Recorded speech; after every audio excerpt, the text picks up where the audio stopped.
Welcome to the final day of Sierra Club's Earth Week of Action. Today we are focused on May Day, or what many refer to as International Workers' Day. Our theme here is There's Work to Be Done.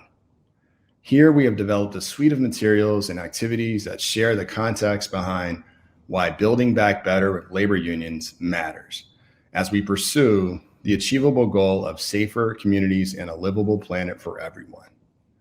I'm your host, Derrick, Labor and Economic Justice Director at Sierra Club. Let me start by saying thank you for joining us as we showcase some of the incredible and difficult work that my colleagues here at the Sierra Club and in the labor movement are involved in. To begin, I thought it would be useful to highlight examples of the challenges that some of our most vulnerable communities face every day. Some of Sierra Club's most important work comes from working in coalition with our partners, many of whom are labor unions, in identifying and creating meaningful and tangible solutions to these challenges. So let me turn it over to Beachy from our Living Economy team and Sharonda Williams-Tack from our Healthy Communities team to help frame what is arguably one of our biggest opportunities to be bold in charting our path toward a livable planet for everyone. Awesome. Thank you, Derrick. As Derrick mentioned, my name is Beachy, and at Sierra Club, I'm the director of our Living Economy program. So this is quite the May Day.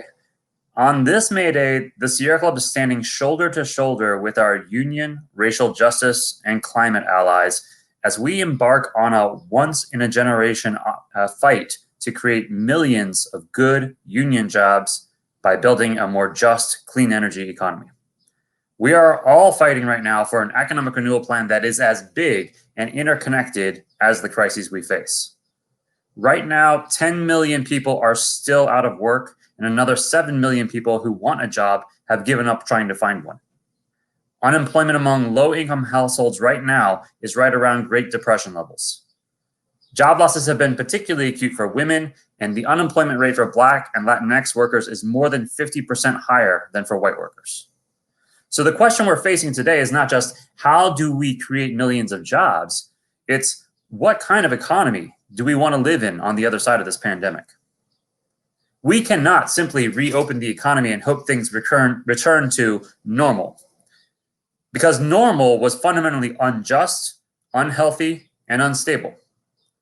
I mean, for millions of people, particularly for Black, Indigenous, and other folks of color, returning to normal means returning to a low-wage job without union protection, returning to inhaling air pollution, getting asthma, and shelling out much of your paycheck from that low-wage job to try to cover your medical bills, returning to the risk that the next hurricane or fire or drought or other climate disaster could make matters even worse for you and your family. That has been normal for millions of people. We have to do better than normal. And to truly build back better, we need to tackle the interlocking crises of systemic racism, economic inequity, the climate crisis, and public health. We do not have the luxury of addressing just one of these crises in isolation, and we don't have to. For example, our climate solutions are also our job solutions. I mean, it really wouldn't be possible to truly tackle the climate crisis without creating good jobs for the millions of workers who currently face unemployment. To meet our climate goals, we need millions of people in full-time careers building clean and affordable public transit, upgrading public housing, manufacturing clean energy goods, expanding access to wind and solar, replacing lead pipes, restoring wetlands and forests, and more. And we can't divorce the campaign for jobs and climate justice from the fight for racial justice. For example, investments in clean energy, clean transportation, these would reduce the air pollution that is exacerbating COVID-19 risks in Black and brown communities today due to decades of environmental racism. And by focusing investments in communities of color and other frontline communities, we can counteract racist practices like redlining and create economic opportunities that help close the racial wealth and income gaps. Our solutions must be just as interconnected as our problems. That's the message of a new plan for economic renewal called the Thrive Act. Thrive offers a blueprint for the big economic recovery package that Congress is just about to put together. It's a plan to put millions of people back to work, building an economy that truly prioritizes racial, economic, and climate justice. And the thing is, Thrive is backed by a movement of movements. Last fall, hundreds of the nation's largest union, racial justice, climate, and other grassroots groups joined forces with over 100 members of Congress to launch the Thrive Agenda.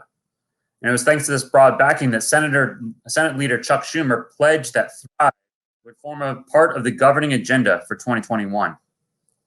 Well, now it's 2021, and just as Congress is about to craft this historic economic recovery legislation, this week, movement groups joined congressional leaders to launch the Thrive Act.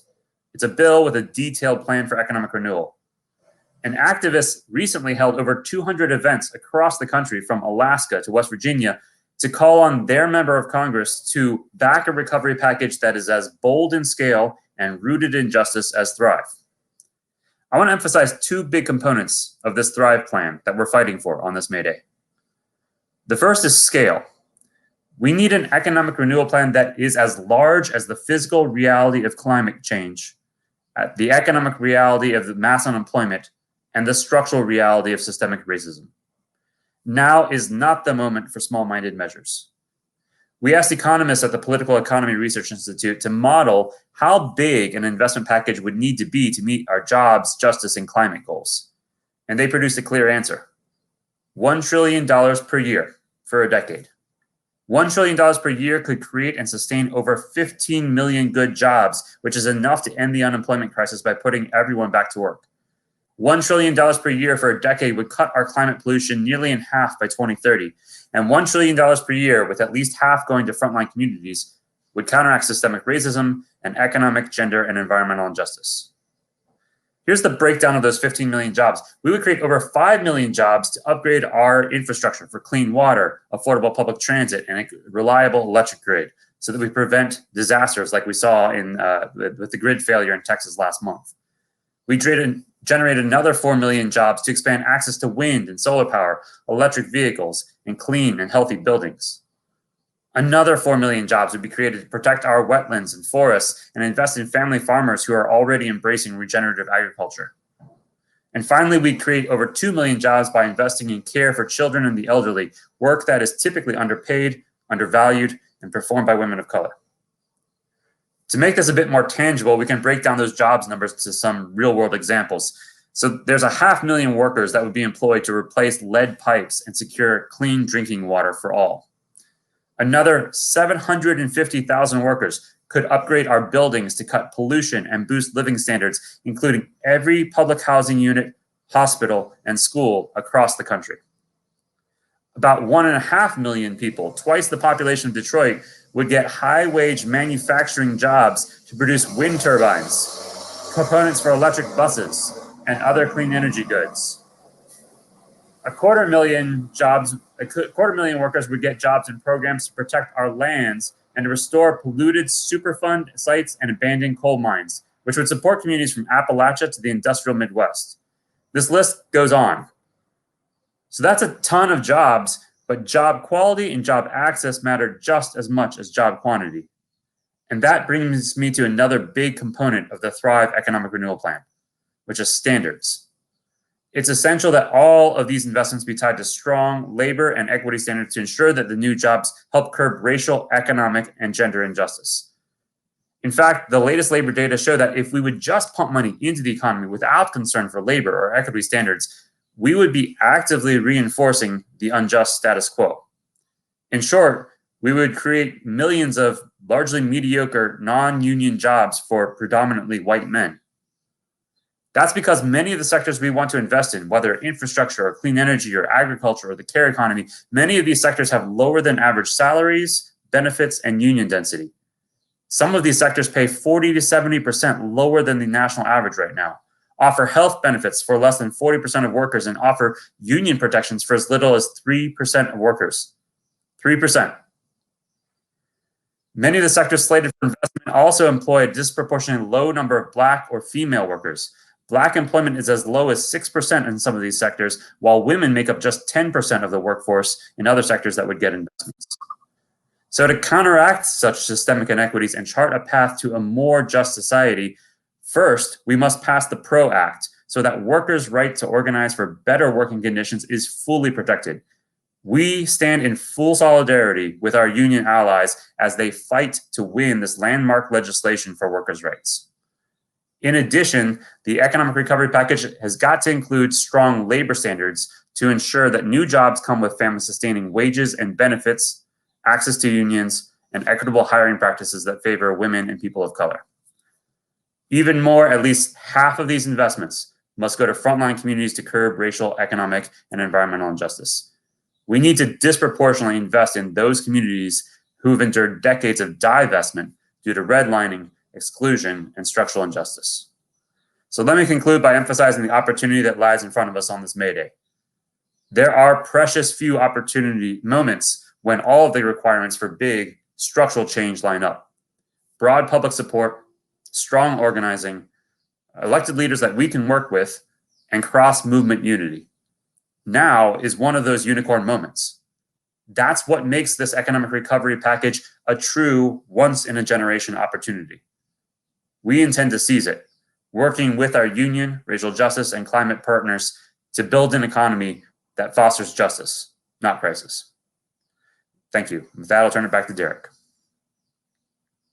Thank you, Ben. That was a wonderful kind of roadmap to the challenges that we face and the opportunities that exist.